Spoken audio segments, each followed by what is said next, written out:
Assalamualaikum warahmatullahi wabarakatuh. Di sini saya akan menjelaskan materi ikatan kimia. Pengertian ikatan kimia. Ikatan kimia adalah gaya tarik-menarik yang kuat antar atom-atom tertentu bergabung membentuk molekul atau gabungan ion-ion, sehingga keadaannya menjadi lebih stabil. Dua atom atau lebih dapat membentuk suatu molekul melalui ikatan kimia. Ikatan kimia terjadi karena penggabungan atom-atom yang membentuk molekul senyawa yang sesuai dengan aturan oktet. Jenis-jenis ikatan kimia. Ikatan kimia ada dua, yaitu ikatan primer dan sekunder. Ikatan primer yaitu ikatan yang dimana ikatan gaya antar atomnya relatif lebih besar. Ikatan primer sendiri terdiri atas 3 ikatan, yaitu yang pertama ikatan ion, yang kedua ikatan kovalen yang memecah membentuk ikatan polar, nonpolar, dan koordinasi. Yang ketiga ikatan logam. Kemudian ada ikatan sekunder. Ikatan sekunder yaitu ikatan antar molekul. Gaya ikatan sekunder timbul dari dipol atom atau molekul. Ikatan sekunder terdiri dari 3 gaya. Gaya yang pertama gaya dispersi, yang kedua ikatan hidrogen, dan gaya van der Waals. Kemudian saya akan menjelaskan mengenai ikatan primer yang pertama, yaitu ikatan ion. Ikatan ion adalah ikatan yang terjadi akibat gaya tarik-menarik antar ion positif dan ion negatif. Ikatan ion sangat stabil, khususnya bila menyangkut ion bervalensi ganda. Ciri-ciri senyawa ionik. Yang pertama, gaya tarik-menarik antar partikel sangat kuat. Yang kedua, tidak dapat mengantarkan listrik karena ion-ion yang berada dalam kristal sulit bergerak. Yang ketiga, mempunyai titik didih dan titik leleh yang tinggi. Kemudian contoh pembentukan ikatan ion. Di sini NaCl merupakan contoh dari pembentukan ikatan ion. Natrium tergolong unsur logam dengan energi ionisasi yang relatif lebih rendah, artinya mudah melepas elektron. Sedangkan klorin adalah unsur non-logam dengan daya tarik elektron yang lebih besar, artinya klorin dapat menarik elektron. Kemudian ketika natrium direaksikan dengan klorin, klorin akan menarik elektron dari natrium. Natrium berubah menjadi ion positif Na+, sedangkan klorin berubah menjadi ion negatif Cl-. Ion-ion tersebut kemudian mengalami tarik-menarik karena gaya Coulomb sehingga membentuk NaCl. Rumus kimia senyawa NaCl sesuai dengan aturan oktet. Aturan natrium akan melepas 1 elektron, sedangkan atom klorin akan menyerap 1 elektron. Jadi, setiap 1 atom klorin membutuhkan 1 atom natrium. Rumus kimia dari NaCl sendiri adalah merupakan rumus empiris yang menyatakan bahwa perbandingan ion Na+ dan Cl- adalah 1:1. Kemudian yang kedua, ikatan kovalen. Ikatan kovalen adalah ikatan kimia yang sangat kuat di mana gaya antar atomnya ditimbulkan dari penggunaan bersamaan dengan elektron. Contoh dari pembentukan ikatan kovalen yaitu H2O, di mana sebagai unsur non-logam, atom-atom hidrogen mempunyai daya tarik elektron yang cukup besar. Oleh karena itu, pasangan elektron yang terbentuk ditarik oleh kedua inti atom hidrogen yang berikatan. Kedua atom tersebut menjadi saling terikat. Ikatan yang terbentuk dengan cara penggunaan bersamaan pasangan elektron ini yang dimaksud dengan ikatan kovalen. Kemudian rumus kimia senyawa kovalen. Ikatan antar H dan O dalam H2O dengan konfigurasi elektron H dan O adalah H yang memerlukan 1 elektron dan O yang memerlukan 2 elektron.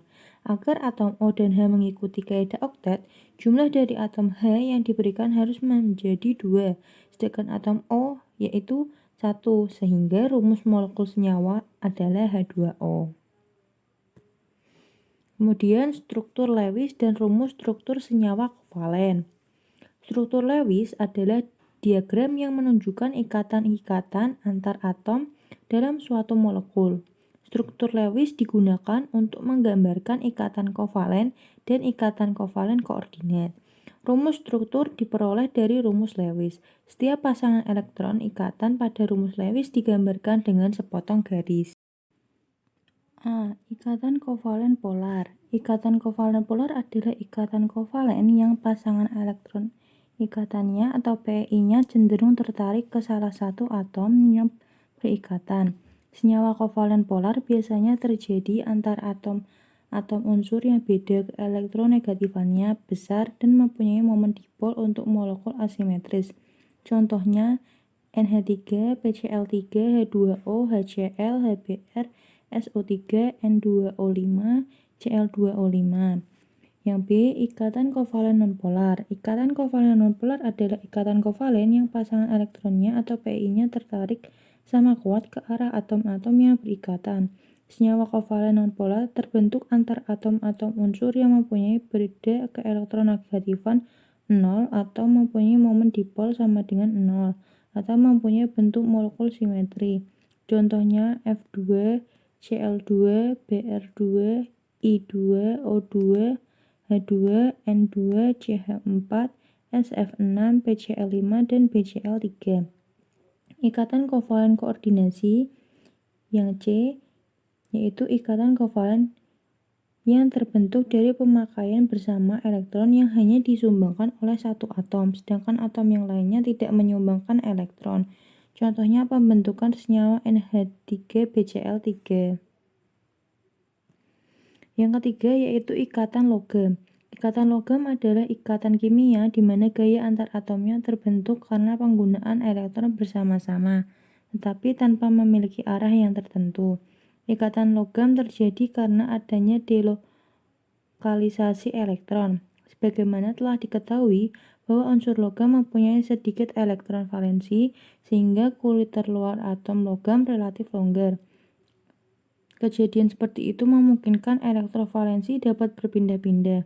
Mobilitas elektron dalam logam sangatlah bebas, menyebabkan elektron dapat berpindah dari satu atom ke atom yang lain, yang disebut juga delokalisasi. Elektron-elektron valensi yang mengalami delokalisasi tersebut membentuk satu awan yang membungkus ion-ion positif logam di dalamnya. Kemudian ikatan sekunder. Ikatan sekunder yang pertama yaitu ikatan dispersi. Gaya London atau gaya dispersi adalah gaya tarik-menarik antar molekul-molekul dalam zat yang nonpolar. Fritz London, seorang ilmuwan Jerman, mengungkapkan teori tentang gaya ini, sehingga gaya ini bisa disebut sebagai gaya London. Gaya London merupakan gaya yang relatif lemah. Zat yang molekulnya bertarikan hanya berdasarkan gaya London mempunyai titik leleh dan titik didih yang rendah, dibanding dengan zat yang massa molekulnya relatif kira-kira sama. Jika molekulnya kecil, zat itu biasanya berbentuk gas pada suhu kamar. Contohnya adalah hidrogen, nitrogen, metana, gas mulia seperti helium, dan sebagainya. Kekuatan gaya London bergantung pada beberapa faktor, antara lain kerumitan molekul dan ukuran molekul. Yang kedua, ikatan hidrogen. Kekuatan ikatan hidrogen dipengaruhi oleh perbedaan elektronegativitas antar atom-atom dalam molekul tersebut. Semakin besar perbedaannya, semakin besar ikatan hidrogen yang terbentuk. Ikatan hidrogen mempengaruhi titik didih suatu senyawa. Ikatan hidrogen yang terjadi antar molekul air di mana muatan parsial positif berasal dari atom H yang berasal dari salah satu molekul air. Ikatan hidrogen dapat terjadi intermolekul dan intramolekul. Jika ikatan terjadi antar atom dalam molekul yang sama, maka disebut ikatan hidrogen. Intramolekul atau di dalam molekul, seperti molekul H2O dengan molekul H2O, ikatan hidrogen juga terbentuk pada antar molekul seperti molekul NH3, CH3, CH2OH, dan molekul H2O. Ikatan yang semacam ini disebut dengan ikatan hidrogen intermolekul. Yang ketiga yaitu gaya van der Waals. Gaya-gaya antar molekul secara kolektif disebut juga gaya van der Waals. Jadi bisa dikatakan bahwa gaya London, gaya dipol-dipol, dan gaya dipol-dipol terimbas semuanya tergolong gaya van der Waals.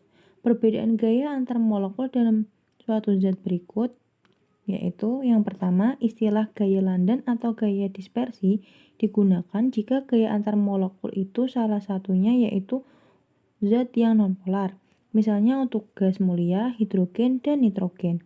Yang kedua yaitu istilah gaya van der Waals digunakan untuk zat yang mempunyai dipol-dipol selain gaya dispersi, misalnya hidrogen klorida dan aseton.